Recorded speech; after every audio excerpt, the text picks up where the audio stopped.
Maldives Azerbaijan के प्रमुख से मिले शी जिनपिंग। इस वक्त की बड़ी खबर, ब्रेक करिए जरा, बड़ी खबर आइए जरा यहां पर। मालदीव और अजरबैजान के प्रमुख से मिले हैं शी जिनपिंग। इस वक्त की बड़ी खबर मैं आपको दिखा रहा हूं।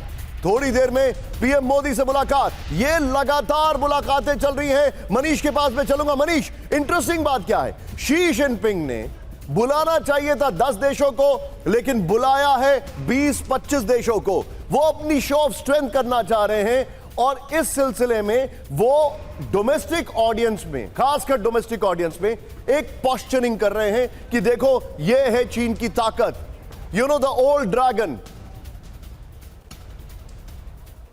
और एक और बड़ी खबर आ रही है, ये देखिए जरा, मालदीव अजरबैजान प्रमुख से मिले। खैर इसको कंटिन्यू करिए नितिन, सीधे चलिए मनीष के पास। मनीष शॉट एक। बिल्कुल निशांत, पहले मैं एक अपडेट दे दूं कि बस कुछ ही पल में प्रधानमंत्री नरेंद्र मोदी अपने होटल से निकलकर उस जगह पर पहुंच रहे हैं जहां पर कि चीन के राष्ट्रपति शी जिनपिंग उनका इंतजार कर रहे हैं। और उसके बाद करीब 40 मिनट तक दोनों नेता एक दूसरे के साथ होंगे। 20 मिनट की बातचीत होगी और 20 मिनट जो उनका ट्रांसलेशन है वो ट्रांसलेटर भी एक दूसरे को कन्वे करेगा। तो कुल 40 मिनट तक दोनों नेता एक दूसरे के साथ होंगे और उसमें बायलैटरल, रीजनल और ग्लोबल इशूज सब पर डिस्कशन होगा। तो एक बड़ी इंपॉर्टेंट मीटिंग है और यकीन मानिए एससीओ में अगर आज की तारीख में सबसे अधिक चर्चा हो रही है तो वो भारत के रोल को लेकर हो रही है, भारत के प्रधानमंत्री के आने को लेकर, चीन के साथ आने वाले दिनों में किस तरह संबंध आगे बढ़ेगा उसे लेकर, और एससीओ के मंच में भारत किस तरीके से आगे जो एजेंडा है उसमें भारत का क्या रोल होगा, इसको लेकर बात होगी। प्राइम मिनिस्टर कितनी देर में निकलेंगे अपने होटल से, और जो लोकेशन है, क्योंकि आप, मुझे दिखाई दे रहा है कि आप शायद अभी इस वक्त मीडिया सेंटर में है, जिसको लेकर बहुत ज्यादा बातें की जा रही हैं सोशल मीडिया में कि state of the art media centre बनाया गया है, बहुत सारी चीजें कही जा रही हैं। अप्रॉक्सीमेटली कितनी देर में प्राइम मिनिस्टर निकलेंगे? वेल देखिए, प्रधानमंत्री नरेंद्र मोदी अगले कुछ पल में 1 से 2 से 4 मिनट के अंदर अपने होटल से निकलेंगे और फिर वेन्यू में 10 मिनट में पहुंच जाएंगे और 15 से 20 मिनट के भीतर वो बातचीत शुरू हो जाएगी। और हमें अपडेट दिया गया है कि कभी भी प्रधानमंत्री नरेंद्र मोदी अपने होटल से निकलकर मनीष, लेकिन उससे पहले आप मेरे साथ स्टे पुट। मनीष, मैं आपके पास वापस आ रहा हूं, लेकिन प्राइम मिनिस्टर जैसे ही निकलेंगे होटल से और वेन्यू पहुंचेंगे, ये खबर हम सबसे पहले ब्रेक करेंगे। पीसीआर और हमारी जो आउटपुट डेस्क के तैयार हो जाए। लेकिन बड़ी खबर एक और है, कुछ देर पहले चीन के तियानजिन पहुंचे रूस के राष्ट्रपति व्लादिमीर पुतिन। ये देखिए, अलास्का में जलवा देख चुके हैं आप इनका, और अब देखिए, लेकिन इस बार इनको सिर्फ हम ही नहीं देख रहे हैं, इस बार इनको ट्रंप भी देख रहे होंगे।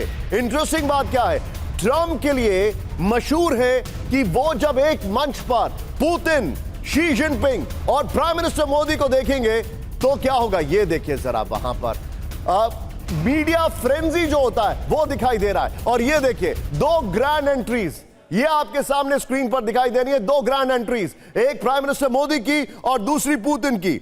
यकीन मानिए सबसे बड़ा चर्चा का विषय तो यही रहने वाला है। मेरे साथ और हमारे खास मेहमान हैं, इसमें आएंगे हम, रुक जाइए। हमारे साथ खास मेहमान इस वक्त जुड़े हुए हैं, प्रोफेसर सतीश कुमार। मैं उनके पास आऊंगा। सतीश जी, ये एक ऐसा फोटो आप होगा जिसमें शी जिनपिंग, जो कि थोड़ी देर में दिखने वाला है, Xi Jinping, prime minister Modi और प्रेसिडेंट पुतिन, ये 3 एक साथ कितनी धड़कनें बढ़ाएंगे डोनाल्ड ट्रंप की। बिल्कुल, देखिए तीनों का खड़ा होना और भारत के लिए और पूरे दुनिया के लिए, विशेषकर आज की स्थिति में ट्रंप के लिए। लेकिन यहां पर एक कैच है जिसे हमें समझना होगा कि एससीओ में भारत का प्रवेश रूस के माध्यम से हुआ, और हम सभी जानते हैं कि उसके बदले में चीन ने पाकिस्तान को भीतर किया। 5 में ऑब्जर्वर स्टेटस, फिर 17 में मेंबरशिप, दोनों साथ साथ प्रवेश किए। तो अगर एससीओ में जो क्रेडिबल फ्रेंडशिप की बात करें, जो शक्ति की बात करें, वो भारत के लिए रूस है।